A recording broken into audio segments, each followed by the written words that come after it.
जय जिजाऊ, जय शिवराय, जय शंभूराजे, जय पानिपत। मी शिवकन्या सई रामकृष्ण गव्हाणे आज तुम्हा सर्वांशी एका वेगळ्या विषयावरती बोलणार आहे। तो विषय म्हणजे पानिपत आणि तेथील रोड मराठा। छत्रपती शिवाजी महाराजांचं नाव घेतल्यानंतर ज्यांची छाती अभिमानाने फुलत नाही व पानिपत युद्धाचे नाव घेतल्यानंतर ज्यांच्या हृदयात दुःखाचा कळवळा येत नाही ते मराठेच नाही अशी म्हण प्रचलित झाली आहे। पण रोड मराठा म्हणजे नक्की कोण? का त्यांना मराठा म्हणून संबोधले जाते? आणि मराठे पानिपतमध्ये तरी कसे? हे रोड मराठे म्हणजे या महाराष्ट्राचीच लेकरं। ज्याप्रमाणे एका बाळाची नाळ आपल्या आईशी जोडलेली असते, अगदी त्याचप्रमाणे रोड मराठ्यांची नाळ आपल्या महाराष्ट्राशी जोडलेली आहे। केवळ ही मुलं आपल्या आईपासून म्हणजेच महाराष्ट्रापासून दुरावल्या गेली।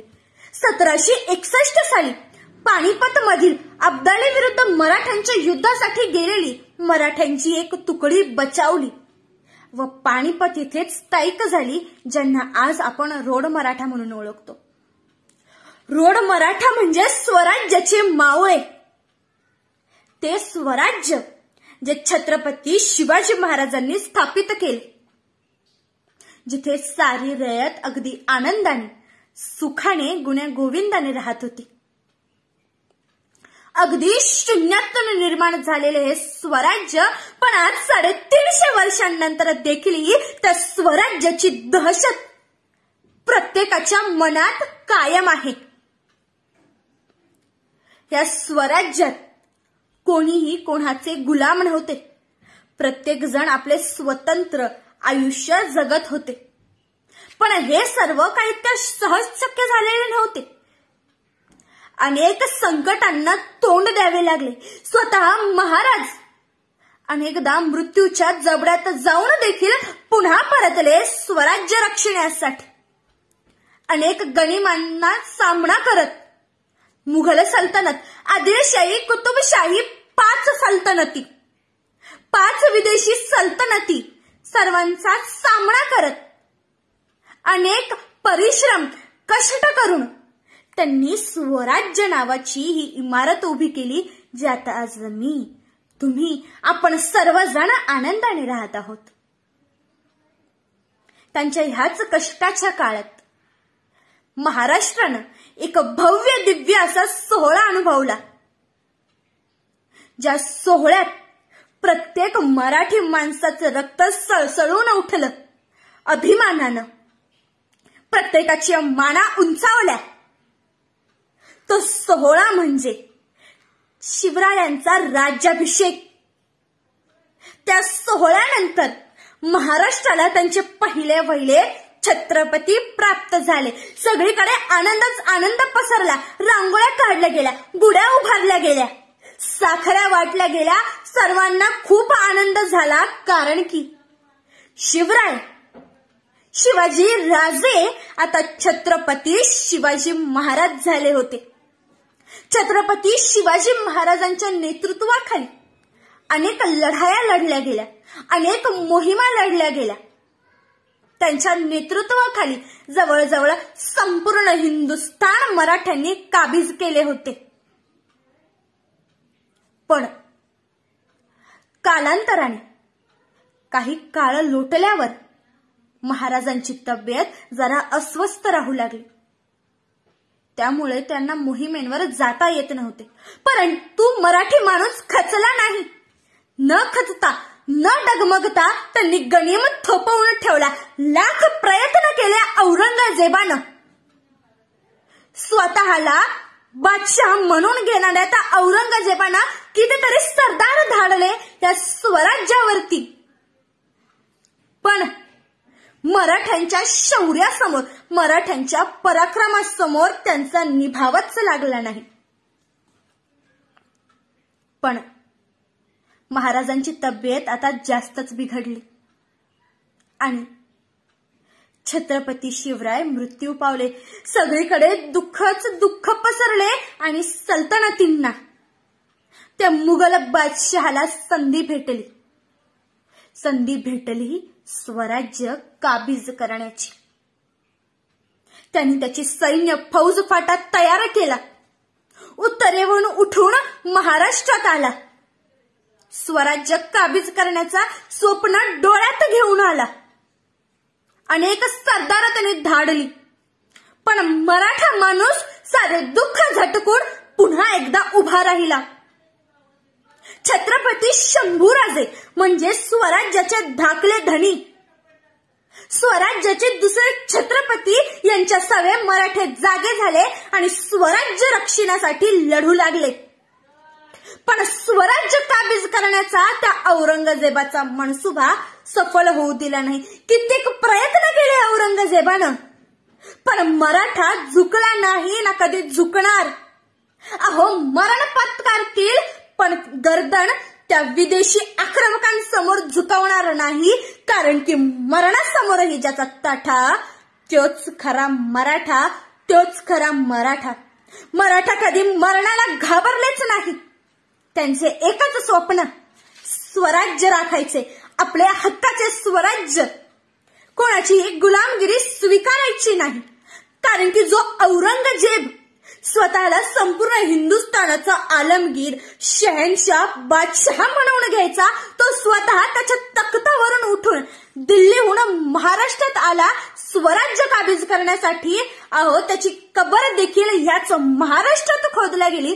परंतु स्वराज्य काबीज करण्याचे त्याचे स्वप्न, त्याचा तो मनसुबा मराठ्यांनी सफल होऊ दिला नाही. इतक्या कष्टाने उभारलेले हे स्वराज्य इतक्या सहजासहजी मराठे कसे दुसऱ्या कोणाच्या हाती लागू देतील? अजिबात नाही. हे स्वराज्य मराठ्यांचे आणि मराठ्यांचेच राहणार. ते कोणा ऐऱ्या गैऱ्याच्या हाती मराठ्यांनी लागू दिले नाही. औरंगजेबाच्या मृत्यूनंतर तर मुघल सल्तनत फार खिळखिळी झाली. औरंगजेबाचे सारे शहजादे आपापसातच लढू लागले, भांडू लागले. का? तर बादशाह व्हायचे, शहनशाह व्हायचे, आलमगीर व्हायचे. पण त्यांच्या या भांडणामुळे, त्यांच्या या लढाईमुळे मुघल सल्तनतीस बादशाहच उरला नाही. मुघल सल्तनतीस कोणीही वालीच उरला नाही. आणि हीच संधी होती मराठ्यांसाठी आपले शौर्य, आपले पराक्रम सगळ्यांना दाखवून देण्यासाठी. संपूर्ण हिंदुस्थानाला, सगळ्या विदेशी आक्रमकांना समजले की मराठी ताकद तरी ती काय. एक करत मराठ्यांनी औरंगजेबाच्या मुघल सल्तनतीतील साऱ्या मुलुखांना काबीज करण्यास सुरुवात केली. मुघल सल्तनत, दिल्ली हे फक्त आता नावाचेच उरले होते, कारण की मुघल सल्तनतीतील सर्व इलाके, पूर्ण मुलूक आता मराठ्यांच्या ताब्यात होता. संपूर्ण हिंदुस्थान मराठ्यांच्या वर्चस्वाखाली होते. मराठ्यांनी अटके पार झेंडे रोवून मराठी शौर्य काय असते याची परिभाषा संपूर्ण जगाला सांगितली. मराठ्यांनी आपली वाट वळवली होती पंजाब, काश्मीर, सिंध, हिमालय या मुलुखांकडे. आणि त्या ठिकाणचा शासक होता तैमूर शाह दुर्राणी. या विदेशी आक्रमकास मराठ्यांनी आपली ताकद दाखवून दिली, त्यास पराभूत केले आणि हकलावून लावले भारतातून. त्यांनी ज्या तैमूर शाह दुर्राणीस हकलवून लावले होते, तो दुसरा तिसरा कोणीही नसून अफगाणिस्तानचे नवाब अहमद शाह अब्दाली याचा पुत्र होता. झालेली हकीकत त्यांनी आपल्या वडिलांना सांगितली. त्याच कसे मराठ्यांनी हकलवून दिले हे सांगितले आणि हे अब्दालीला अजिबात पटले नाही. आपल्या मुलाचा अपमान त्यास सहन झाला नाही आणि त्याच दिवशी त्यांनी निश्चित केले भारतावरती, महाराष्ट्रावरती, मराठ्यांवरती आक्रमण करायचे, त्यांचा स्वाभिमान मोडून काढायचा आणि आपला फौज फाटा, आपला लवाजमा घेऊन अहमद शाह अब्दाली निघाला भारताच्या दिशेने. मराठ्यांनी तैमूर शहाचा काबीज केलेला मुलूक म्हणजेच पंजाब, सिंध, काश्मीर, हिमालय हे सर्व मुलूक अहमद शाह अब्दालीने पुन्हा काबीज केले आणि सर्व उद्ध्वस्त करून टाकले, बेचिराग करून टाकले, सर्वांना हिलवून काढले, त्रास दिला. मराठ्यांना मात्र आता हे सहन होईनासे झाले. रयतेचे दुःख त्यांच्याकडून कसे बघावले जातील? आणि तेव्हाच त्यांनी सर्वात मोठा निर्णय घेतला, तो अब्दाली विरुद्ध लढण्याचा. निर्णय झाला, अब्दाली विरुद्ध लढायचे, त्यास आपल्या मायभूमीतून हकलावून लावायचे हे ठरले. पुण्याहून शिंदे, होळकर या सरदारांसह 50,000ची मराठा फौज पानिपतच्या दिशेने निघाली. त्यांच्या सहाय्यकांकडून वाटेत त्यांना सैन्य मिळत गेले आणि युद्धाच्या दिवशीपर्यंत मराठा फौज लाखोंची झाली होती. मुघल सुद्धा मराठ्यांच्या बाजूने लढण्यासाठी संधिबद्ध होते, परंतु तरीही काही जणांनी फितुरी केलीच. मुघलांच्या रक्तातच फितुरी वाहते, हेच खरं झालं. त्यांनी मराठ्यांचा साथ सोडला आणि अहमद शाह अब्दालीस जाऊन मिळाले. अहमद शाह अब्दालीने मुघल सल्तनतीतील या हिंदुस्थानातील साऱ्या अफगाणांना आपल्या बाजूस वळवून घेतले आणि मतभेदांमुळे काही राजपूत देखील अब्दालीस जाऊन मिळाले. त्यांनी देखील मराठ्यांचा साथ सोडला. परंतु मराठा फौज जरी मुठभर असली तरी पुरेशी होती त्या अब्दालीस हरवण्यासाठी आणि त्याचे त्याला लक्षातही आले. सुरुवातीस मराठ्यांनी आपला पराक्रम दाखवला. अहमद शाह अब्दाली जवळजवळ हरण्यावरच आलेला होता. पानिपत ही भूमी कृष्णाची आणि तीच भूमी मराठ्यांची, जिथं मराठ्यांनी आपले शौर्य दाखवले. सांडून काळ्या मातीत रक्त केला लाल चिखल. इतक्या वर्षांनंतर देखील ज्या गोष्टीची घेतली जाते आवर्जून दखल. लाखो सरदार, अनेक सेनापती आज निखळले. पानिपतावर धर्मरक्षणाकरता, मायभूमी रक्षणाकरता मराठे दर्यासारखे खवळले. अहमद शाह अब्दाली पुरता घाबरला होता.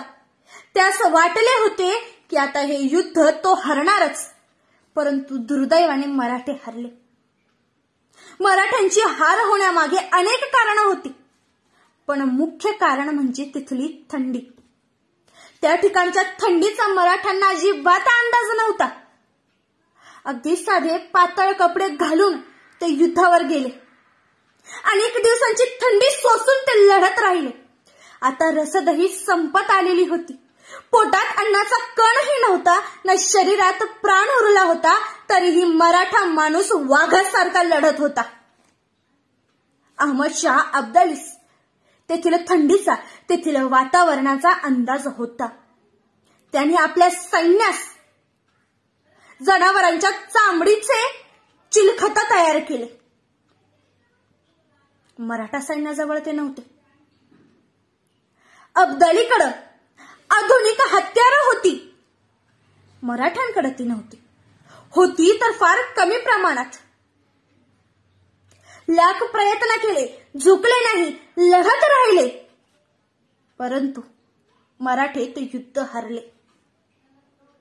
जरी युद्ध हरले तरी माझ्या मते ते युद्ध जिंकलेच होते, कारण की त्यानंतर अब्दालीने पुन्हा नजर वर करून महाराष्ट्राकडे कधी बघितले देखील नाही.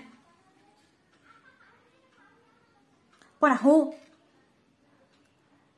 आपल्या सुदैवानं मराठ्यांची एक तुकडी वाचली. भयानक युद्ध झालं. मराठी इतिहासातील सर्वात मोठे युद्ध, पानिपत युद्ध तिसरे. देशी विरुद्ध विदेशी आक्रमक, कौरव पांडव संगर तांडव. द्वापार काली होय अति, तसे मराठे गिलचे साचे, कलित लढले पानिपती, कलित लढले पानिपती. मराठ्यांची जी तुकडी या युद्धात बचावली, त्यांनी लपून राहण्याचा निश्चय केला. कारण की आजूबाजूस अब्दालीचं सैन्य फिरत होतं. जर त्यांच्या लक्षात आलं असतं की मराठी जिवंत आहे, तर त्यांनी मराठ्यांना ठार केले असते. आपला जीव वाचवण्यासाठी त्यांनी ओळख लपवून राहण्याचे ठरविले. जवळील राजा रोड यांच्या नावाने ते पानिपतमध्येच राहू लागले. त्यांनी ठरवले होते की वेळ भेटताच पुन्हा महाराष्ट्रात परतायचे, पण ती वेळ कधी आलीच नाही. पुन्हा महाराष्ट्रात परतायचा मार्ग त्यांना कधी सापडलाच नाही. 250 वर्ष ते एकाच नावाने राहत होते. जरी ते हरियाणा पानिपत इथे राहत असले, तरीही काही काळानंतर त्यांना जाणवू लागले की आपली संस्कृती, आपले राहणीमान तेथील स्थायिक लोकांपेक्षा काही अंशात वेगळे आहे. पण त्यांचा राहणीमान हा महाराष्ट्राशी मेळ खात होता. त्यांची संस्कृती ही महाराष्ट्राशी मेळ खात होती. असं का? रोड आणि महाराष्ट्र यांच्यामधले नाते तरी काय? हे प्रश्न वीरेंद्रजी मराठा यांना लहानपणापासूनच पडू लागले. आणि त्याच वेळी त्यांनी निश्चित केले की हे नातं शोधून काढायचं. आणि वरिष्ठ इतिहास संशोधक डॉक्टर वसंतराव मोरे यांच्या सहाय्याने त्यांनी आपलं महाराष्ट्राशी असलेलं नातं अनेक प्रयत्नांनंतर शेवटी शोधूनच काढले. त्यांना ते मराठी असल्याचे लक्षात आले आणि त्याच दिवशी त्यांनी निर्णय घेतला की त्यांच्या पूर्ण समुदायास पुन्हा एकदा मराठा म्हणून ओळख मिळवून द्यायची. आता रोड समाजाला मराठा ही ओळख भेटणार होती, पण अनेकांना ते सहन झाले नाही. अनेकांनी विरोध करण्यास सुरुवात केली. जो समुदाय जवळजवळ 250 वर्ष एका नावाने राहत होता, अचानक त्यांना मराठा म्हणून ओळख मिळणार हे अनेकांच्या पचनीच पडले नाही आणि त्यांनी विरोध करण्यास सुरुवात केली. पण वीरेंद्रजी मराठा मागे हटले नाही. अनेक प्रयत्न करीत राहिले. डॉक्टर वसंतराव मोरे यांच्या माध्यमातून त्यांनी अनेक व्याख्यानं आयोजित केली, ज्यांमधून त्यांनी आपला इतिहास साऱ्या जगासमोर मांडला. ही व्याख्यानं टीव्ही चॅनल्सवर देखील प्रक्षेपित झाली. पण विरोध मात्र थांबलेच नाही. सामाजिकच नव्हे तर त्यांना राजकीय विरोध देखील झाले, ज्यामुळे त्यांना स्वतःची नोकरी सोडावी लागली. हातातली नोकरी गेली, पण वीरेंद्रजी मराठा थांबले नाही. कारण की त्यांनी तो निश्चय घेतला होता, ती शपथ घेतली होती की आपली ओळख पुन्हा प्राप्त करायची. आता उत्तर भारतात वीरेंद्रजी मराठा यांच्यामुळे पुन्हा एकदा मराठेशाही उदयास येणार हे अनेकांना सहनच होत नव्हते. तर त्यांना याची भीती वाटू लागली होती. आणि ही भीती वाटण्यामागचे कारण म्हणजे शिंदे आणि होळकरांनी त्या काळी मराठ्यांची दहशत कायम केली होती. तो एक दबदबा कायम केला होता, जो आजही काही अंशात उत्तर भारतीयांच्या मनात कायम आहे. उत्तर भारतीयांच्या मनात मराठ्यांविषयी आकस आहे आणि हेच कारण होते त्यांनी छुपे विरोध करण्यास सुरुवात केली. पदावर विरोध होत होते, पण घेतलेला वसा त्यांनी टाकला नाही.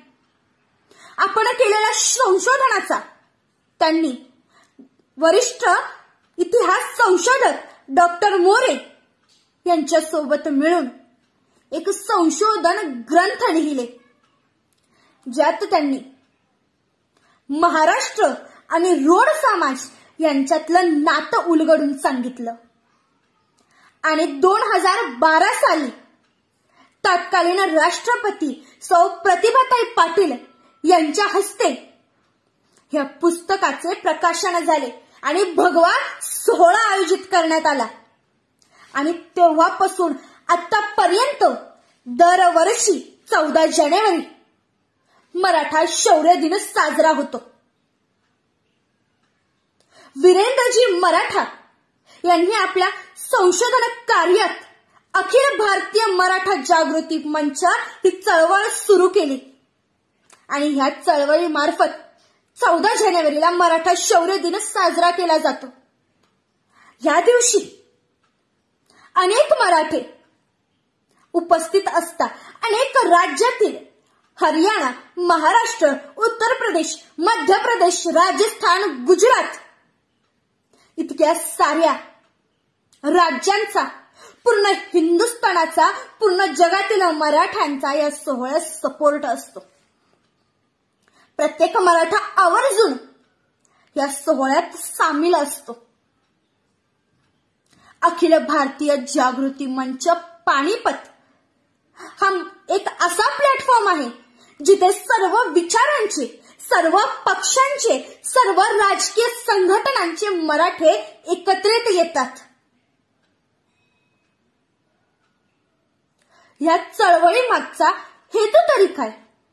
तर आपल्या पूर्वजांनी केलेल्या बलिदानाचा, आपल्या पूर्वजांनी केलेल्या पराक्रमाचा धडा आजच्या नवीन पिढीला शिकता यावा, त्यातून त्यांनी प्रेरणा घ्यावी. या हेतूने दरवर्षी पानिपत येथे हा सोहळा आयोजित करण्यात येतो, मराठा शौर्य दिन. आणि मी या मंचाची एक पाईक म्हणून, या मंचाची रणरागिणी म्हणून आपणा सर्वांना आव्हान देते की जास्तीत जास्त संख्येने या सोहळ्यास उपस्थिती नोंदवावी. आपण मराठी आहोत याचा अभिमान बाळगावा. आपल्या पूर्वजांनी दिलेला बलिदान स्मृतीत ठेवून आपल्या सहपरिवार या कार्यक्रमास उपस्थिती द्यावी, ह्याची मी तुम्हाला विनंती करते. वीरेंद्र मराठाजी यांनी सुरू केलेली ही चळवळ आपल्याला पुढे न्यायची आहे. कितीही वर्ष लोटले तरीही आपण मराठी असल्याचा अभिमान बाळगून या कार्यक्रमास, या सोहळ्यास 14 जानेवारी रोजी नक्की उपस्थित राहावं अशी मी विनंती करते. जय जिजाऊ, जय शिवराय, जय शंभूराजे आणि जय पानिपत. धन्यवाद.